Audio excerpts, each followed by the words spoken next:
A lot of people are going to look back and say 2006. It's the year MLG really started. We know the true history. MLG was born out of Mike and my love of video games. I'd say it grew out of the competitiveness between us because we played a lot of games, but it was not for fun. It was just to beat each other. And people started to watch, and then we thought, hey.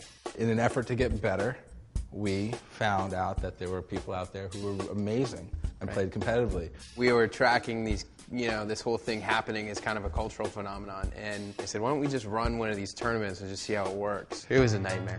It was, let's put up money and do it all ourselves, and we have no idea what we're doing. What do we get ourselves into? Yeah. That was a painful event on a number of levels.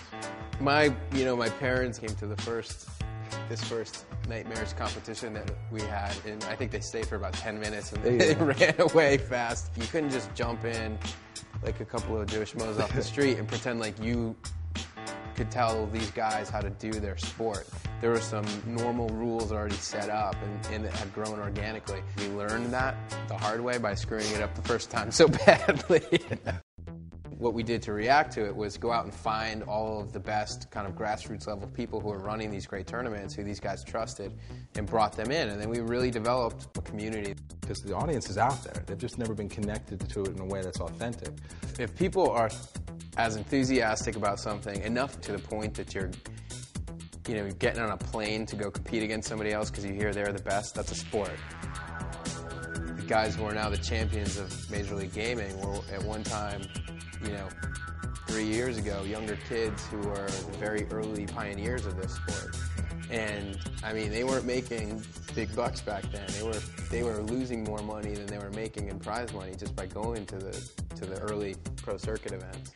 T-Square didn't eat lunch for 2 weeks in high school so that he could save his lunch money to drive to Dallas for the first one.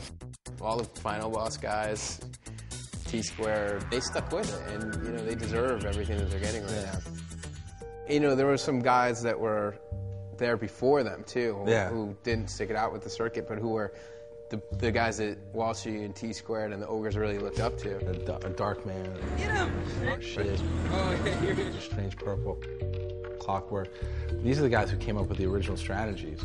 And it's funny, but you look back and then they studied their gameplay like NFL film. Don't worry, I'll throw the flag to you, Alex. I'll take care of it. 2, 3, 4, 5, 6, 7. Whoa! So it's an interesting change to watch these guys from people who are driving cross country, saving up gas money, to pro gaming. This is what they do.